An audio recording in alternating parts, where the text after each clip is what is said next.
Aimerais-tu contribuer à une nouvelle découverte sur l'histoire de l'Égypte antique? C'est ce que je te propose de faire dans cette vidéo. Bonjour, je m'appelle Guillaume, mais tu peux aussi m'appeler Monsieur Égypte. Je poursuis mon enquête sur les pyramides de Gizeh.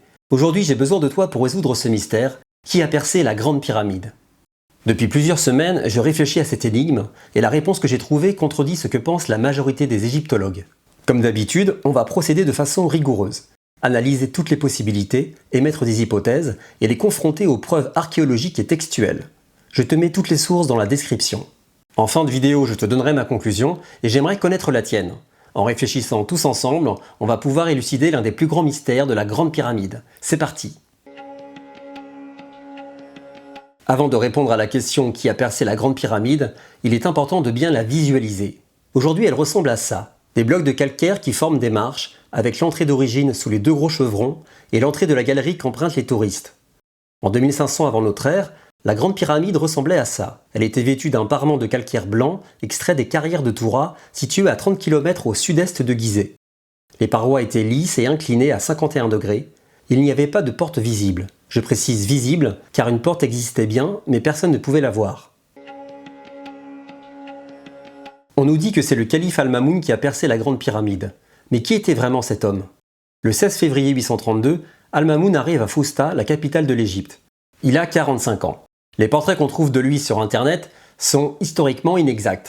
Il est représenté avec une tenue folklorique, en habit ottoman du XVIe siècle, ou bien en vieillard. Rien ne correspond à un calife abbasside du IXe siècle. Pour approcher son vrai visage, la référence la plus fiable reste les fresques de Samarra, issues d'un palais abbasside près de Bagdad. On sait également que ses vêtements étaient noirs, couleur emblématique des abbassides, et que son visage était probablement moins rond que les canons de beauté de l'époque. Il devait plutôt ressembler à ça. Fils du célèbre Haroun al-Rachid, Al-Mamoun est l'un des plus grands mécènes de l'histoire musulmane. C'est à lui que l'on doit l'essor de la Maison de la Sagesse à Bagdad. C'est un intellectuel, passionné par les textes grecs et les textes syriaques. Il s'intéresse aussi à l'astronomie. Il a d'ailleurs fait construire un observatoire à Bagdad pour cartographier les étoiles. Pour lui, la Grande Pyramide n'est pas un simple tombeau, il est persuadé qu'elle renferme des savoirs anciens perdus. Pourtant, sa venue en Égypte n'a pas pour but premier la pyramide. En effet, depuis 2 ans, les Coptes de Bachroud, installés au nord de Tida, sont en révolte contre le pouvoir abbasside à cause des lourdes taxes. Al-Yaqoubi, un historien arabe du IXe siècle, nous l'apprend dans son livre Tariq. Les gens de Bouchroud, parmi les districts de Fousta, s'étaient soulevés. Dans l'édition de Matthew Gordon, on peut lire qu'Al-Mamoun marche vers l'Égypte pour mater cette rébellion. Michel le Syrien, patriarche syriaque du XIIe siècle, raconte la même chose dans ses chroniques éditées par Jean-Baptiste Chabot. Al-Mamoun envoie le patriarche Dionysius comme ambassadeur auprès des rebelles. Maintenant que je t'ai prouvé la vraie raison de sa venue en Égypte, analysons les textes des historiens qui parlent de la brèche.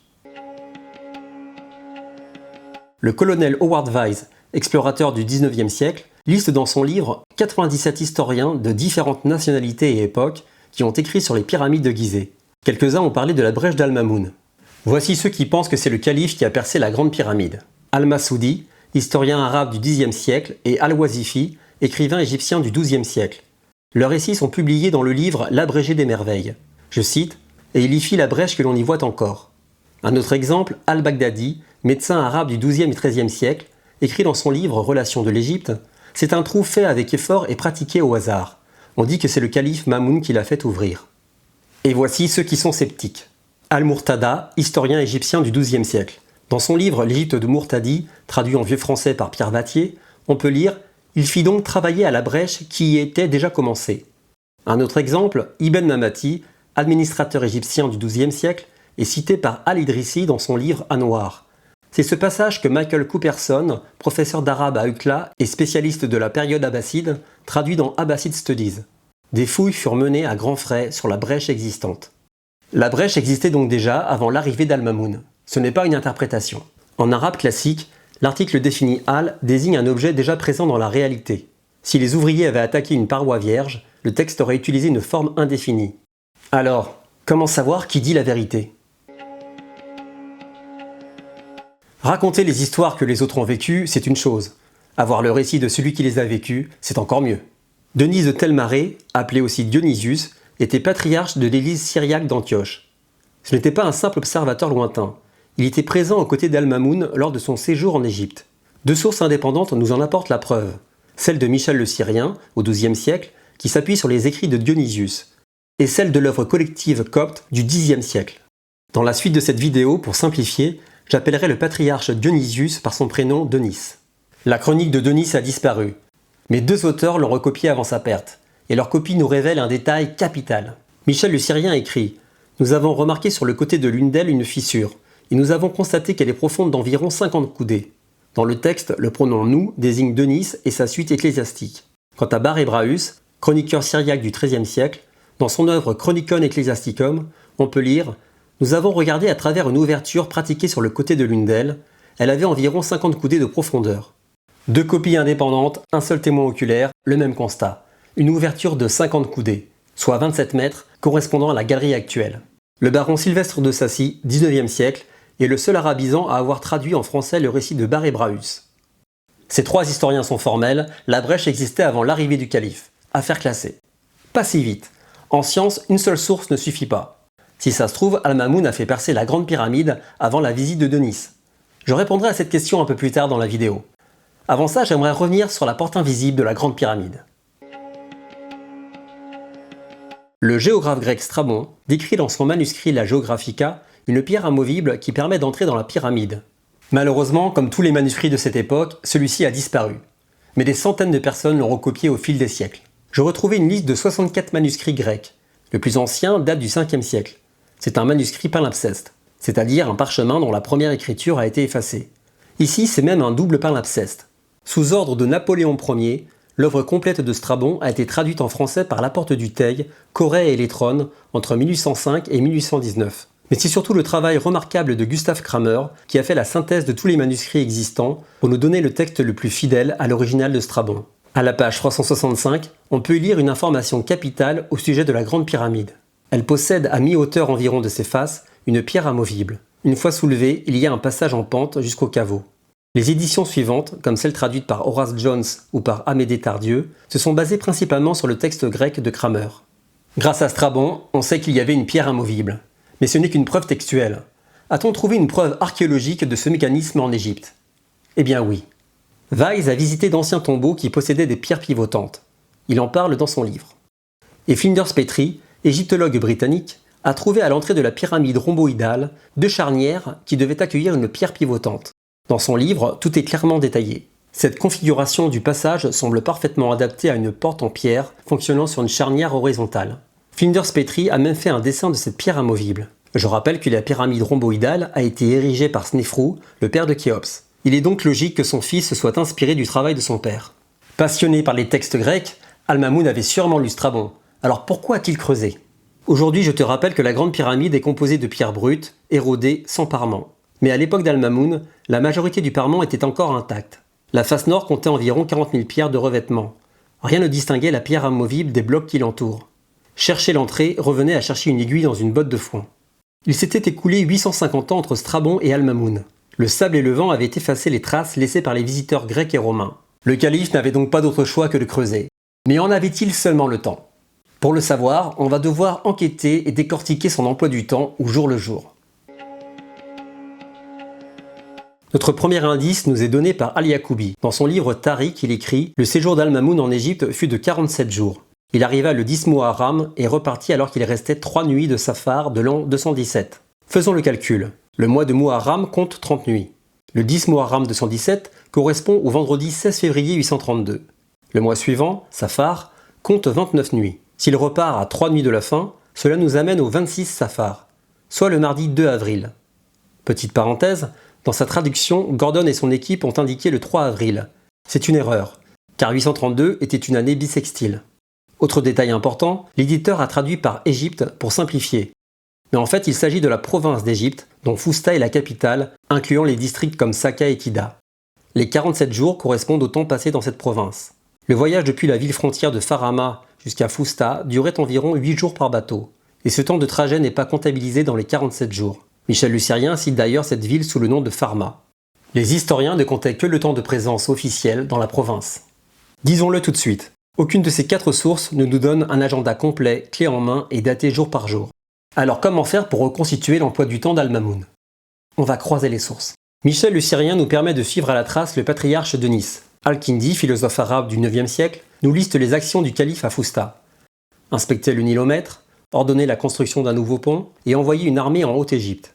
Le livre History of the Patriarch nous donne le point de vue de Joseph. Et Al-Yaqoubi, lui, nous verrouille les dates d'arrivée et de départ. Mais pour calculer les déplacements, on bute sur une première contradiction de taille. Michel le Syrien affirme que cet hiver-là, le Nil était gelé. Pourtant, juste après, il cite les carnets de Denis, qui écrit noir sur blanc « Nous allâmes par eau ». Comment naviguer si c'est gelé? En critique historique, la règle est simple. Le témoin oculaire prime sur le compilateur tardif. Je retiens donc le souvenir direct de Denis. Les trajets se faisaient bien par voie d'eau. Pour les distances et les durées, je m'appuie sur les travaux de John Cooper, qui a reconstitué la géographie des voies navigables de l'époque, en étudiant différentes sources, comme celles des géographes arabes Ibn Okal et Al-Idrizi. Pour le trajet de Farama jusqu'à Fousta, en passant par la branche de Tinis, on obtient une distance de 300 km. Et ce qu'il faut savoir, c'est que remonter vers le sud contre le courant mais vent dans le dos, ou descendre vers le nord avec le courant mais vent de face, donnait à peu près la même durée de trajet. Cette distance se déduit directement des sources. À Farama, Al-Mamoun donne à Denis l'ordre d'aller négocier avec le patriarche Joseph. Denis écrit « Nous allâmes par eau, et 8 jours après, le patriarche Joseph vint nous trouver pour rentrer avec nous. » Le livre History of the Patriarch confirme que Joseph, dès qu'il apprit l'arrivée du calife à Fousta, s'y rendit aussitôt. C'est donc bien dans la capitale, après 8 jours de navigation depuis Farama, que les 3 hommes se retrouvent. Pour le trajet entre Fousta et le territoire des Bachmorites, les sources racontent qu'Al-Mamoun demanda aux habitants des villages voisins, Tanda et Choubra-Sonbout, de lui montrer la route vers Bachroud, une localité fortifiée perdue au cœur des marécages du Bachmour. Tanda correspond probablement à l'actuelle Tida, située au nord-est de Saka. En ligne droite, cela représente environ 150 km depuis Fousta, mais en suivant les bras sinueux du delta, le trajet réel approche plutôt les 186 km. Normalement, une armée médiévale avançait à un rythme d'environ 40 km par jour. Mais cette fois-ci, le calife devait aller vite. Il venait de recevoir un message alarmant de son général Al-Afshin. Ses troupes se faisaient massacrer par les rebelles bachmorites. Dans cette situation d'urgence, le voyage entre Fousta et Tida a probablement été bouclé en 4 jours. Ensuite, une journée supplémentaire a sans doute suffi pour atteindre Bachroud. La progression finale s'est faite à bord de petites embarcations légères, indispensables pour traverser les marécages du Bachmour. Des zones humides, aujourd'hui presque entièrement disparues sous les terres agricoles du delta. Si l'on croise ces temps de transport avec les dates indiquées dans les textes, voici la reconstitution que je te propose. Le 16 février, arrivée d'Al-Mamoun. Il demande aux patriarches Denis et Joseph de partir en mission diplomatique à Bachroud. Du 17 au 27 février, c'est le voyage des patriarches vers le nord. Si Al-Mamoun a voulu percer la pyramide, logiquement, il en a donné l'ordre dès le départ de Denis et Joseph. La mission des patriarches échoue. Retour à Fousta. Le 28 février, Denis fait son rapport au calife. Le 29 février, il s'éclipse pour visiter la grande pyramide. Il y constate une fissure de 27 mètres. Si le chantier a démarré le 17 février, les ouvriers n'ont eu que 13 jours de creusement avant l'arrivée de Denis. Le calife suspend les travaux le 6 mars pour partir en guerre, car il ne souhaite pas que ses ouvriers découvrent un trésor sans lui. Le chantier peut redémarrer que le 29 mars. Ce qui ne laisse que 4 jours pour continuer de creuser. Ce qu'il faut retenir, c'est ce chiffre. 13 jours, pour creuser dans du calcaire massif. Est-ce physiquement possible? Nous allons voir ça tout de suite. Aujourd'hui, la galerie des touristes est large et haute. Mais le médecin Prospero Alpini, qui a visité le site au XVIe siècle, nous apprend que le vice-roi d'Égypte, Ebrahimi Bassae, fit élargir l'ouverture de l'entrée de la pyramide. La galerie d'origine était donc bien plus étroite. Probablement 1 mètre de haut sur 1 mètre de large, comme c'est souvent le cas pour des trous de pilleurs. C'est cette section que nous retenons dans les calculs suivants. Dans le documentaire Le Monde de Khéops, le tailleur de pierre Franck Burgos a mené une expérience concrète. Extraire de la roche un bloc de calcaire d'1,5 tonnes, d'environ 1 mètre par 1 mètre. Résultat, sans eau le travail est très lent. Environ 2,5 cm de roche retirée par jour. Avec de l'eau, on retire 7,5 cm, soit 3 fois plus vite. Burgos estime que les tailleurs égyptiens expérimentés auraient été 2 fois plus rapides. Weiss a rencontré en Égypte un témoin du pillage de la pyramide de Mykérinos. Le shérif Abou al-Hossein était présent à l'ouverture de la pyramide. Les pilleurs ont mis 6 mois pour creuser jusqu'à la chambre du roi. Les chroniqueurs arabes rapportent qu'Al-Mamoun a utilisé le feu et le vinaigre pour percer la pyramide. Tite-Live et Pline l'Ancien la décrivent tous les deux. On abat de grands arbres, on les enflamme contre la roche. Quand elle est bien chaude, on verse du vinaigre pour la fissurer, puis on attaque au fer. Mais le vinaigre agit-il vraiment mieux que l'eau? La réponse est non. L'archéologue Claude Dubois, spécialiste des mines anciennes, s'appuie sur plusieurs expérimentations de confrères pour le démontrer. Ce qui fissure la roche, c'est le choc thermique, pas la composition du liquide. Les expériences d'Ollmann l'ont confirmé, l'aspersion d'eau froide ou bouillante produit le même effet sur du quartz chauffé. Sur le rythme d'avancement, Dubois cite des exemples concrets. Aux mines de Kongsberg au XIXe siècle, on enchaînait 2 feux par jour maximum.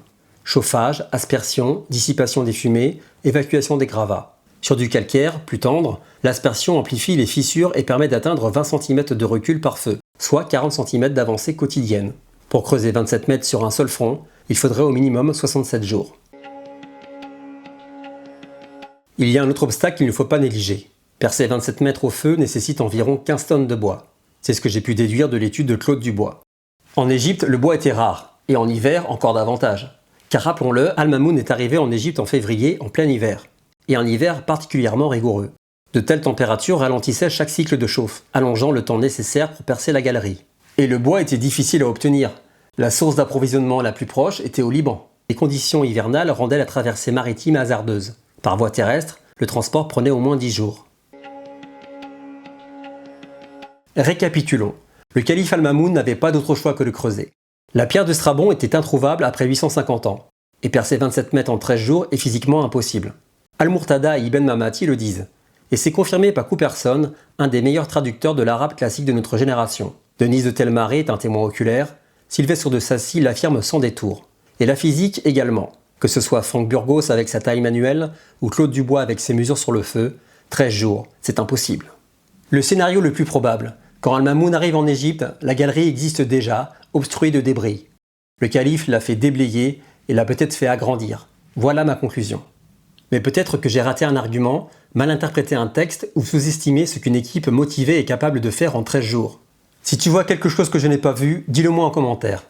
Et si ce n'est pas Al-Mamoun, alors, qui a percé la Grande Pyramide? J'ai ma théorie que je développerai dans la partie 2. Mais avant que tu la regardes, j'aimerais connaître la tienne. Car si tu tombes sur la même théorie que moi, j'afficherai ton nom dans la suite de cette vidéo. Alors, abonne-toi pour ne pas la rater. À bientôt.